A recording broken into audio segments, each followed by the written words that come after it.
नमस्कार विद्यार्थी मित्रांनो, मी नूतन माध्यमिक विद्यालय व कनिष्ठ महाविद्यालय खोंडामळी तालुका जिल्हा नंदुरबार येथील उपशिक्षिका श्रीमती कविता लोंढे आपणा सर्वांचे सेतू अभ्यासक्रमात स्वागत करते। इयत्ता 10वी विषय मराठी।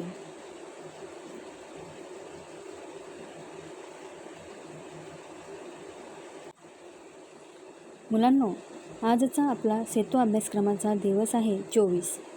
क्षेत्र आहे लेखन, क्षमता आहे लेखन करताना समास या व्याकरण घटकाचा वापर करता येणे, संकल्पना आहे समास। बघा मुलांनो, तुम्हाला पुढे काही चित्र दिलेली आहेत, त्या चित्रांचं निरीक्षण करा आणि काही वाक्य दिले आहेत ते वाचा। बघा, इथे चित्रांमध्ये तुम्हाला वडापाव, पोळपाट, कांदे पोहे तसेच काही वृक्ष दिसत आहेत। मग यावरून वडापाव म्हणजेच काय, तर वडा घालून तयार केलेला पाव। पोळपाट म्हणजे पोळी करण्यासाठी लागणारं पाट। कांदे पोहे, कांदे घालून तयार केलेले पोहे। पंचवटी म्हणजेच 5 वटांचा 5 वडांचा समूह। तर यावरून, या वाक्यांवरून, या चित्रांवरून तुम्हाला काय समजते बरं? म्हणजेच वडापाव हा काय असतो? वडा घालून तयार केलेला पाव। आपण असं बोलणार का मला वडा घालून तयार केलेला पाव द्या बरं? तर नाही, आपण काय म्हणणार, मला वडापाव द्या। किंवा पोळपाटला आपण काय म्हणतो? पोळी करण्यासाठी लागणारं पाट। याला आपण असं म्हणणार की पोळी करण्यासाठी लागणारं पाट द्या। आपण त्याला काय नाव ठेवलं आहे? पोळपाट। त्याचप्रमाणे पोहे, कांदे घालून आपण पोहे तयार करतो, तर त्याला आपण काय म्हणतो? कांदे पोहे। तर अशा प्रकारे शब्दांची काटकसर करून एकच शब्द किंवा जोड शब्द तयार करण्याच्या प्रकारास समास असे म्हणतात व तयार होणाऱ्या शब्दास सामासिक शब्द असे म्हणतात। म्हणजेच आपण आत्ता बघितलं की वडा घालून तयार केलेला पाव, पोळी करण्यासाठी लागणारं पाट, कांदे घालून तयार केलेले पोहे, या सर्वांना आपण काय करतो? अनेक शब्दांची काटकसर करून आपण एकच शब्द तयार केला आहे किंवा जोड शब्द तयार केला आहे, वडापाव, पोळपाट, कांदे पोहे, पंचवटी। तर या अनेक शब्दांपासून शब्दांची काटकसर करून एक नवीन एकच शब्द तयार करणे किंवा जोड शब्द तयार करणे, या प्रकारास समास असे म्हणतात व तयार होणाऱ्या शब्दास सामासिक शब्द असे म्हणतात। म्हणजे जोड शब्द किंवा एकच शब्द आपण जो तयार करतो त्याला काय म्हणतात? सामासिक शब्द। आणि या शब्दाची फोड करून दाखवण्यास विग्रह असे म्हणतात। म्हणजेच काय, बघा उदाहरणार्थ वडापाव, वडा घालून तयार केलेला पाव, हा काय झाला? वडापाव या शब्दाचा विग्रह। वडापाव या शब्दाची फोड केली ना आपण, फोड कशी केली? वडा घालून तयार केलेले पाव, म्हणजेच हे काय आहे? विग्रह आहे। आई बाबा, आई आणि बाबा, तर आई बाबा या शब्दाचा विग्रह काय आहे? आई आणि बाबा। तर समासाचे एकूण 4 प्रकार पडतात: अव्ययीभाव समास, तत्पुरुष समास, द्वंद्व समास आणि बहुव्रीही समास। मुलांनो, तुम्हाला पुढे अजून काही शब्द दिले आहेत बघा। खडी साखर, खड्यासारखी साखर। महादेव, महान असा देव, म्हणजे महान असा जो देव आहे त्याला आपण काय म्हणतो? महादेव म्हणतो। बहीण भाऊ, बहीण आणि भाऊ, समजा रस्त्याने 2 बहीण भाऊ चालले असतील तर आपण असं म्हणणार का की बहीण आणि भाऊ चालले आहे? आपण काय म्हणतो? बहीण भाऊ, रस्त्याने बहीण भाऊ चालले आहे। चहा पाणी, चहा पाणी व फराळाचे इतर पदार्थ। मग आपण कोणाला चहा पाण्याला बोलवलं तर आपण फक्त चहा आणि पाणीच देतो का? नाही, तर चहा, पाणी, नाश्ता, फराळ असं देतो की नाही? मग या सर्वांना आपण काय म्हणतो? चहा पाणी। तर याप्रमाणे तुम्हाला सामासिक शब्दांचा विग्रह करायचा आहे। मग या विग्रहावरून प्रत्येक सामासिक शब्दाचे वेगवेगळे प्रकार पडत असतात। मग आता तुम्हाला समास, सामासिक शब्द आणि शब्दांचा विग्रह कसा करायचा हे तुम्हाला मी सांगितलं आहे। ठीक आहे। बघा पुढे आहे चला सराव करूया. खालील काही उदाहरणांमध्ये सामासिक शब्द तुम्हाला ओळखायचे आहे. पुढे तुम्हाला 5 वाक्य दिली आहे. त्या वाक्यांमधून सामासिक शब्द तुम्हाला ओळखायचे आहे. पहिलं वाक्य आहे सत्य मार्ग कधीही सोडू नये. मग यामध्ये काय आहे? सत्य मार्ग, सत्याचा मार्ग, सत्य असा मार्ग. आकाशात सप्तरंगांची उधळण झाली होती. सप्तरंग म्हणजे काय? हा सामासिक शब्द आहे सप्तरंग. या सामासिक शब्दाची फोड कशी करणार किंवा विग्रह कसा करणार? 7 रंगांचा समूह. पुढचा आहे दिवस रात्र पाऊस पडत होता. मग यात काय आहे? दिवस रात्र हा सामासिक शब्द आहे. मग दिवस रात्र याचा विग्रह कसा करणार? प्रत्येक दिवस व रात्र. ठीक आहे. पुढे आहे महामारीने अनेक बरे वाईट अनुभव आले. बरे वाईट, बरे वाईट हा सामासिक शब्द आहे. बरे किंवा वाईट, बरे अथवा वाईट. गावोगावी फिरून तो कपडा लत्ता विकत असे.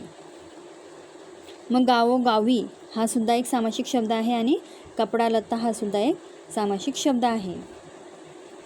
गावोगावी म्हणजे प्रत्येक गावी आणि कपडा लत्ता याचा विग्रह कसा करणार? कपडे व इतर कापडी वस्तू. ठीक आहे. मग या सर्वांवरून आपण जे काही सामासिक शब्द ओळखले, त्यांचा विग्रह केला, यावरून प्रत्येकाचे प्रकार वेगवेगळे पडतात. तर मग आपल्याला आता समासाचे वेगवेगळे प्रकार बघायचे आहेत.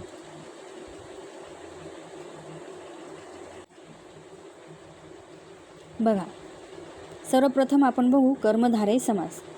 ज्या तत्पुरुष समासातील दोन्ही पदे एकाच विभक्तीत म्हणजे प्रथमा विभक्ती असतात तेव्हा त्यास कर्मधारय समास असे म्हणतात. आणि ज्या तत्पुरुष समासातील दोन्ही पदे प्रथमा विभक्तीत असतात व त्या दोन्ही पदांचा संबंध विशेषण व विशेष्य या प्रकाराचा असतो त्यालाच कर्मधारय तत्पुरुष समास असे म्हणतात. आता आपण एक उदाहरण बघितलं. महादेव, महान असा देव. बघा मुलांनो, महादेव महान असा देव म्हणजेच या समासामध्ये दोन्ही पदे एकाच विभक्तीत म्हणजेच प्रथमा विभक्तीत. दोन्ही पदे म्हणजे महान हे एक पद आणि देव हे दुसरे पद, हे दोन्ही पदे प्रथमा विभक्तीत असतात आणि त्यात पहिले पद हे विशेषण तर दुसरे पद हे नाम असते. म्हणजेच बघा देव हे नाम आहे आणि महान हे विशेषण आहे. ठीक आहे. तसंच नीलकमल, नील असे कमल, कमल कसे आहेत? नील आहे. म्हणजे कमल हे नाम आहे आणि नील हे विशेषण आहे. रक्तचंदन, रक्तासारखे चंदन. चंदन कसे आहे? रक्तासारखे. म्हणजे चंदन हे नाम आहे आणि रक्त हे विशेषण आहे. ठीक आहे. उत्तम असा पुरुष, पुरुष हे नाम आहे आणि उत्तम हे विशेषण आहे. म्हणजे या प्रकारची उदाहरणं तुम्हाला जिथेही दिसतील ती सर्व काय आहेत? कर्मधारय समास. ठीक आहे. मग बघा या वाक्यांमध्ये कर्मधारय समास कोणता आहे बरं? सत्य मार्ग, सत्य असा मार्ग. मार्ग कसा आहे? सत्य आहे म्हणून हा आहे कर्मधारय समास. दुसरं उदाहरण काय होतं? सप्तरंग. मग सप्तरंग म्हणजेच 7 रंगांचा समूह. हा कोणता समास असेल बरं? बघा ज्या कर्मधारय समासातील पहिले पद हे संख्या विशेषण असते व त्या सामासिक शब्दाचा एक समूह सुचविला जातो त्याला द्विगु समास असे म्हणतात. या समासास संख्यापूर्वपद कर्मधारय समास असेही म्हणतात. उदाहरणार्थ पंधरवाडा 15 दिवसांचा समूह, सप्ताह 7 दिवसांचा समूह. म्हणजेच काय तर या समासामधले पहिले पद म्हणजे 15 आणि 7 हे काय आहे? पहिलं पद आहे. पहिलं पद हे संख्या विशेषण असतं व या सामासिक शब्दातून एक समूह सुचवला जातो. बघा आपल्याला दिसते इथे की 15, 7 यावरून एक समूह आपल्याला सुचवला गेला आहे. 15 दिवसांचा समूह, 7 दिवसांचा समूह म्हणजे काय? संख्यादर्शक आहेत की नाही. मग यावरून जिथे कुठे तुम्हाला ज्याही उदाहरणामध्ये संख्या विशेषण दिसेल, संख्या दर्शवलेली असेल, ते म्हणजे काय तर द्विगु समास. मग या उदाहरणामध्ये आपण बघितलं की सप्तरंग म्हणजे 7 रंगांचा समूह, म्हणजेच तो कोणता समास झाला? द्विगु समास. पुढचा आहे दिवस रात्र पाऊस पडतो. आता दिवस रात्र म्हणजे प्रत्येक दिवस व रात्र. बघा मुलांनो, ज्या समासात पहिला शब्द मुख्य असतो व त्या तयार झालेल्या सामासिक शब्दाचा उपयोग क्रियाविशेषणासारखा केला जातो त्यास अव्ययी भाव समास असे म्हणतात. बघा उदाहरणार्थ घरोघरी, प्रत्येक घरी, प्रतिवर्षी, प्रत्येक वर्षी, दारोदारी, प्रत्येक दारी, दररोज, प्रत्येक दिवशी. त्याचप्रमाणे आपण आत्ता बघितलं दिवस रात्र, प्रत्येक दिवस व रात्र. यावरून दिवस रात्र हा काय आहे? अव्ययी भाव समास आहे.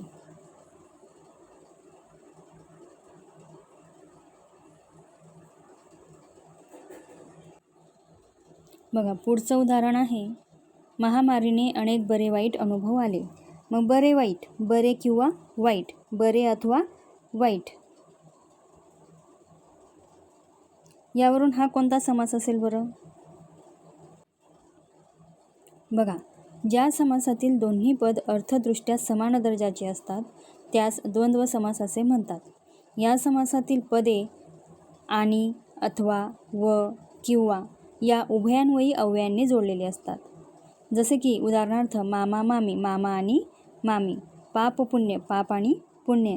आणि आपण वरील उदाहरणात बघितलं बरे, बरे वाईट, याचाच विग्रह असा होतो की बरे अथवा वाईट. बघा इथे काय म्हटलंय की या समासातील पदे आणि, अथवा, व, किंवा म्हणजे दोन्ही पदे अथवा, किंवा, व या शब्दांनी जोडलेले असतात, उभयान्वयी अव्ययांनी जोडलेले असतात. मग आपण जे उदाहरण बघितलं बरे वाईट, त्यामध्ये बरे अथवा वाईट म्हणजे बरे आणि वाईट हे अथवा या उभयान्वयी अव्ययाने जोडलेला आहे. यावरून आपल्याला असे समजते की हा द्वंद्व समास आहे. ठीक आहे. तर मुलांनो, अशा प्रकारे तुम्हाला वरील वाक्यांचा सामासिक शब्द ओळखायचा आहे, त्यावरून त्याचा विग्रह करायचा आहे आणि त्या सामासिक शब्दावरून तो कोणत्या समासाच्या प्रकारामध्ये मोडतो ते तुम्हाला लिहायचं आहे. ठीक आहे. पुढे आहे कल्पक होऊया. समासाच्या प्रकारानुसार सामासिक शब्दांचा पाठ्यपुस्तकात शोध घ्या. मग तुम्ही तुमच्या पाठ्यपुस्तकांमध्ये सामासिक शब्द, समास, समासाचे प्रकार हे शोधायचे आहे आणि लिहायचे आहे. त्यासाठी तुम्ही आंतरजालाचा वापर करून समास या घटकाची अधिक माहिती मिळवू शकतात. आंतरजाल म्हणजे इंटरनेटच्या सहाय्याने तुम्ही समास या घटकाची अधिक माहिती मिळवायची आहे. त्याचप्रमाणे पाठ्यपुस्तकातील सामासिक शब्दांची यादी करा व त्या शब्दांचे समासाच्या प्रकारानुसार वर्गीकरण करा. ठीक आहे. चला पुढे आहे सक्षम बनूया. बघा इथे तुम्हाला एक छोटा उतारा दिलेला आहे, तो मी अगोदर तुम्हाला वाचून दाखवते. शाळेला सुट्टी लागली, दररोज मुले मैदानावर जाऊ लागली. आठवडा झाले, मुले विट्टीदांडू हा एकच खेळ खेळत होती. सर्व मुलांमध्ये महादेव हा उत्तम खेळ खेळत असे. आज त्याने पांढराशुभ्र ड्रेस घातला होता, तो त्याला शोभून दिसत होता. क्रीडांगणावर अनेक मुले मुली विविध खेळ खेळत असत. मैदानावर अनेक वडीलधारी माणसे गप्पागोष्टी करत बसलेली असत. खेळताना मुलांच्या खेळांवरून भांडणे होत असत. मग ही मुले खरे खोटे करण्यासाठी मैदानातील वडीलधाऱ्या व्यक्तींकडे जात असत. ते भेदाभेद न करता योग्य बाजू मांडत होते. बघा या ठिकाणी तुम्हाला या उतार्यामध्ये काही शब्द लाल रंगामध्ये दिलेले आहेत. तर ती लाल रंगात का दिले आहेत बरं? तर ते तुम्हाला सामासिक शब्द दिलेले आहेत. त्या सामासिक शब्दांवरून तुम्हाला त्यांचा विग्रह करायचा आहे आणि ते कोणत्या समासाच्या कोणत्या प्रकारात येतात ते तुम्हाला समासाचे नावसुद्धा लिहायचे आहे. बघा खाली तुम्हाला एक तक्ता करून दिला आहे, त्याप्रमाणे तुम्ही त्या तक्त्यामध्ये वरील सामासिक शब्दांचे वर्गीकरण करू शकतात. इथे तुम्हाला सामासिक शब्द लिहायचे आहेत, त्याच्या बाजूला विग्रह करून लिहायचा आहे आणि त्यानंतर त्या समासाचे नाव लिहायचे आहे. ठीक आहे. मग बघा पहिला शब्द काय आहे? दररोज. दररोज म्हणजे प्रत्येक दिवशी. यावरून तो आहे अव्ययी भाव समास. दुसरा शब्द आहे आठवडा. आठवडा म्हणजे 8 दिवसांचा समूह हा त्याचा विग्रह झाला आणि द्विगु समास हा त्याच्या समासाचे नाव झाले. विट्टी दांडू. विट्टी दांडू यावरून विट्टी आणि दांडू असा त्याचा विग्रह होतो आणि तो इतरेतर द्वंद्व समासामध्ये मोडतो. महादेव. महान असा देव समासाचे नाव आहे कर्मधारय समास. पांढरा शुभ्र. पांढरा शुभ्र असा म्हणजेच कर्मधारय समास. क्रीडांगण. क्रीडेसाठी अंगण म्हणजेच तत्पुरुष समास. मुले मुली. मुले आणि मुली म्हणजेच इतरेतर द्वंद्व. गप्पा गोष्टी. गप्पा गोष्टी वगैरे म्हणजेच समाहार द्वंद्व. खरे खोटे. खरे किंवा खोटे यावरून तो वैकल्पिक द्वंद्व या समासाचा प्रकार आहे. भेदाभेद. भेद किंवा अभेद यावरून तो वैकल्पिक समास आहे. मग बघा, मी तुम्हाला इतरेतर द्वंद्व म्हणजे काय ते सांगते. ज्या समासाचा विग्रह करताना आणि व ही समुच्चयबोधक उभयान्वयी अव्ययांचा उपयोग करावा लागतो त्यास इतरेतर द्वंद्व समास असे म्हणतात. उदाहरणार्थ पशु पक्षी, पशु आणि पक्षी. ने आणि आण. मग आपण आत्ताच एक उदाहरण बघितलं, मुले मुली. मुले आणि मुली म्हणजेच तो काय झाला इतरेतर द्वंद्व. विट्टी दांडू.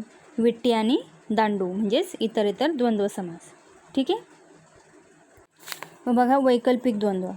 ज्या समासाचा विग्रह करताना किंवा अथवा वा ही विकल्पबोधक उभयान्वयी अव्ययांचा उपयोग करावा लागतो त्यास वैकल्पिक द्वंद्व समास असे म्हणतात. उदाहरणार्थ न्याय अन्याय, न्याय अथवा अन्याय. लहान मोठा, लहान किंवा मोठा. मग आपण अगोदर उदाहरणं बघितली. भेदाभेद. भेद किंवा अभेद म्हणजेच काय वैकल्पिक द्वंद्व. खरे खोटे. खरे किंवा खोटे म्हणजेच वैकल्पिक द्वंद्व. किंवा आणि अथवा आलं ना त्याच्यात. बघा पुढे आहे समाहार द्वंद्व. ज्या समासातील पदांचा विग्रह करताना त्यातील पदांचा अर्थशिवाय त्याच जातीच्या इतर पदार्थांचाही त्यात समावेश म्हणजे समाहार केलेला असतो त्यास समाहार द्वंद्व असे म्हणतात. उदाहरणार्थ पान सुपारी. मग यामध्ये याचा विग्रह कसा येईल. पान सुपारी व इतर पदार्थ. म्हणजे पान सुपारी जर आपण घेतली तर त्यामध्ये फक्त पान आणि सुपारी असते का. नाही, त्यामध्ये अनेक वेगवेगळे पदार्थ असतात. चेरी असते, गुलकंद असतं, हो की नाही. त्याचप्रमाणे गाई गुरे. मग गाई गुरे म्हणजे काय त्याचा विग्रह कसा होईल. गाई गुरे वगैरे म्हणजे गाई गुरेमध्ये अनेक प्रकारचे प्राणी आपण म्हणू शकतो. गाई गुरे, त्यांची वासरं. ठीक आहे. मग आपण एक उदाहरण बघितलं होतं गप्पा गोष्टी. गप्पा गोष्टी वगैरे. ठीक आहे. मग हा काय झाला समाहार द्वंद्व. तर अशा प्रकारे वरील उदाहरणांवरून आज आपण कर्मधारय समास, द्विगु समास, इतरेतर द्वंद्व समास, वैकल्पिक द्वंद्व समास व समाहार द्वंद्व समास हे सर्व समासाचे प्रकार आज आपण शिकलो आहोत. धन्यवाद.